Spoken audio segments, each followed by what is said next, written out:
દોસ્તો વિડીયોની અંત સુધી જરૂર જોજો, જોઈને તમારા પણ રૂવાડા ઊભા થઈ જશે। હું મારા પતિ સાથે આરબ ગઈ હતી। મારા પતિ ફેક્ટરીમાં કામ કરતા હતા અને હું એક અરબીના ઘરે તેના બાળકો સંભાળતી હતી। પણ હું રાત્રે ઘરે જ હતી ત્યારે અરબી માલિક મને 200-300 રિયાલ હાથમાં આપી દેતા હતા અને મહિનાનો પગાર પણ ઘણો સારો હતો। એક રાતે અરબીની પત્ની ગુસ્સામાં આવીને ઘરની બહાર જતી રહી અને અરબીએ મને ઘરમાં રોકી દીધી અને મારી સાથે જે કર્યું તમે સાંભળશો તો ખરેખર ચોંકી જશો। અરબીનો બહુ મોટો હતો અને મારો ફાડી નાખ્યો હતો। તે રાત્રે અરબી માલિક મારી સાથે હું અને મારા પતિ સાઉદી અરબમાં રહેતા હતા। અમે બંને BA પાસ કરેલું હતું, તેથી જ મારા પતિને ફેક્ટરીમાં નોકરી મળી હતી, પણ તેમનો પગાર એટલો ન હતો કે ઘર સારી રીતે ચાલી શકે। તેથી જ હું પણ એક અરબીના ઘરે તેના બાળકોનું ધ્યાન રાખવા માટે મેં શરૂ કર્યું હતું। તેઓ બહુ સારા વ્યક્તિઓ હતા અને મારો પગાર પણ બહુ સારો હતો। જ્યારે મેં મારા પતિને આ કામ વિશે કહ્યું તો ત્યારે તેઓ બહુ ખુશ થઈ ગયા અને મને કહેવા લાગ્યા કે જો અમે બંને સાથે મળીને મહેનત કરીએ તો પૈસા પણ જમા થશે। હું પણ આખો દિવસ ફ્રી હતી એટલે સવારે ઘરના બધા કામ પતાવીને હું તેને અરબીના ઘરે જતી રહેતી। તેને 2 નાના બાળકો હતા, એક પુત્રી અને એક પુત્ર। બંને જુડવા હતા અને 1 વર્ષના હતા। તેની પત્ની બાળકો પર બહુ ધ્યાન આપતી ન હતી, તેથી તે બાળકોની સંપૂર્ણ જવાબદારી મારા ઉપર રહેતી હતી। હું રાત્રે 8 વાગ્યા સુધી તેના ઘરમાં રહેતી હતી।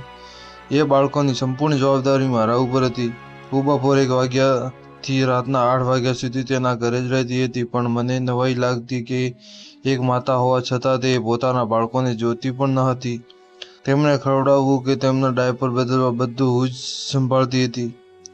આ મારી જવાબદારી હતી। માલકીન ખૂબ ગરમ સ્વભાવની હતી, મારા પર દરરોજ ગુસ્સે રહેતી હતી અને બહુ વાત ના કરતી। હું તેના ઘરે થોડા દિવસોથી જ કામ કરતી હતી, પણ તે સ્ત્રીના સ્વભાવને સારી રીતે સમજતી હતી। તે હંમેશા નોકરો પર બૂમો પાડતી રહેતી। ત્યારે પણ કોઈ નોકરથી જરા પણ ભૂલ થતી તો તે ચીસો પાડતી રહેતી। જો માલિક ઘરે આવે તો તેની સાથે પણ ઝઘડો કરવા લાગતી। મને સમજાયું હતું કે માલિક તે બાળકોને ખૂબ જ પ્રેમ કરે છે, પણ તેને પત્ની સારી મળી ન હતી।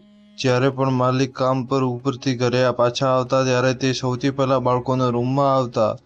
હું પણ તે બાળકો સાથે વ્યસ્ત રહેતી હતી।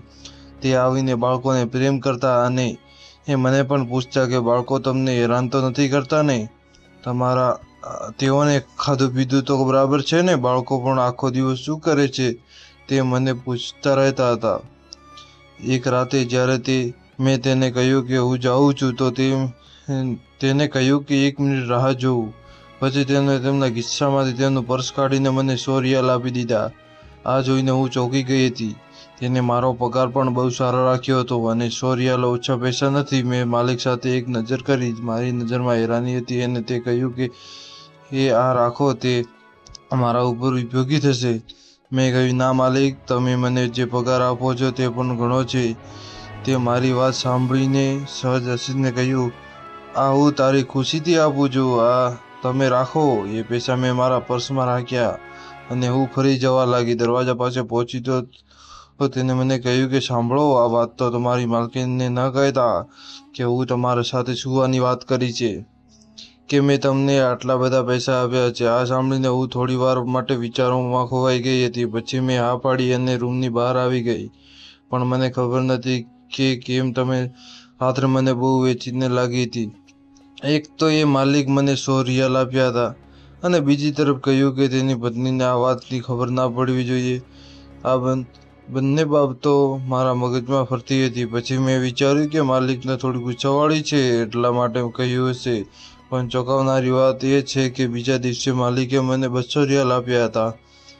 પણ આ વખતે હું વિચારમાં લાગી કે માલિક મારી ઉપર આટલા દયાળુ કેમ થાય છે? પણ મેં કહ્યું કે મારે આ રિયાલ નથી જોતા, દરરોજ તમે મને આટલા રિયાલ કેમ આપો છો? પછી તે મારા ચહેરાને ખૂબ જ ધ્યાનથી જોઈ રહ્યા હતા। તેઓને કહ્યું કે તમે મારા બાળકોનું ધ્યાન રાખો છો, તેથી જ મેં કહ્યું એ તો મારી ફરજ છે અને હું તમારી પાસેથી તેના પૈસા પણ લઉં છું। તે દિવસે મેં તેની પાસેથી કોઈ પૈસા ન લીધા અને ઘરે પાછી આવી ગઈ। પરંતુ બીજા દિવસે જ્યારે હું બાળકોને સંભાળવા લેવા માટે ગઈ ત્યારે જોયું કે માલિક તેના કામ માટે બહાર ગયા ન હતા, પરંતુ બાળકો સાથે ઘરે હતા।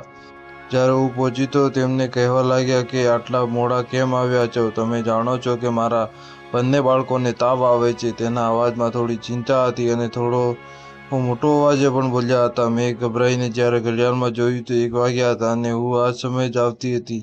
મેં કહ્યું, હું મારા સમય પ્રમાણે જ આવી છું. પછી તેને મને કહ્યું કે હું તમને તેના પૈસા આપું છું, તેથી તમે મારા બાળકોની વધુ કાળજી લો. તેમને સારવારથી તાવ આવી ગયો છે અને તેમની માતા તેમની ચિંતા કરતી નથી, પરંતુ મેં તમને એટલા માટે રાખ્યા છે કે મારા બાળકોની સારી સંભાળ થઈ શકે. શું તમે સવારે આવો તો? અને મારા બાળકો વહી મંદિરમાં રડતા હે. છોકરી તો સૂતી હતી, પણ તેનો દીકરો રડી રહ્યો હતો. મેં ઝડપથી માલિક પાસેથી તેને લીધો અને મારા ખોળામાં સુવડાવ્યો. બંને બાળકો મારાથી ખૂબ જ જોડાયેલા હતા. તે બાળક મારા ખોળામાં આવ્યો તે સાવ ચૂપ થઈ ગયો. મેં તેને દિલથી લગાવ્યો અને તેના કપાળ પર એક કીચું કર્યું. તે તાવમાં ગરમ હતો. મેં કહ્યું, તમારે મારી રાહ જોવાને બદલે આ બાળકને ડૉક્ટર પાસે લઈ જવા જોઈએ. જુઓ, બાળકોને કેટલો તાવ આવે છે. મારી વાત સાંભળીને તેને પોતાના કપાળ પર હાથ માર્યો અને કહ્યું કે મારી બુદ્ધિ કામ નથી કરતી. ખરેખર મારે તેમને ડૉક્ટર પાસે લઈ જવા જોઈએ. તેને તેની દીકરીના ખોળામાં લઈ લીધી અને કહ્યું કે મારી સાથે આવો, આપણે તેને ડૉક્ટર પાસે ચેકઅપ કરાવવા જઈએ. તમે તેને કહ્યું કે મને કેમ લઈ જાઓ છો? તમે તમારી પત્ની તમારી સાથે લઈ જાઓ અને માં વધુ સારી રીતે કહી શકશે. તેને મારી વાત પર થોડું હસીને કહ્યું, માં શું માતા આવી હોય છે? તે મારી પત્ની છે. તેને તો તે પણ ખબર નથી કે તેને કઈ દવા આપવાની છે અને કઈ નહીં.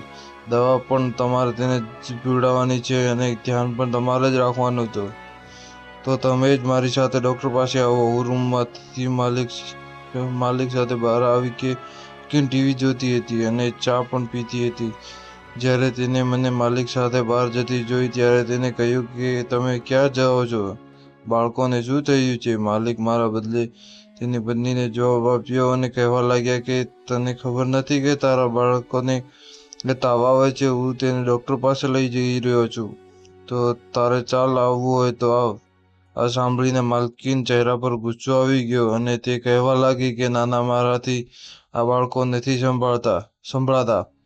તમને જે શોખ હતો એમને કહીને તેની ફરી ટીવી ચેનલનો બદલાવ શરૂ કર્યો. મને ખૂબ નવાઈ લાગી કે એક માં હોવા છતાં તે કેવું બોલી રહી છે. મેં ઘણી બધી બેદરકાર છોકરીઓ જોઈ છે, પણ જે લગ્ન પછી અને બાળકો થયા પછી બાળકોની બાબતમાં જવાબદાર બની જાય છે. પણ આ કેવા પ્રકારની માં હતી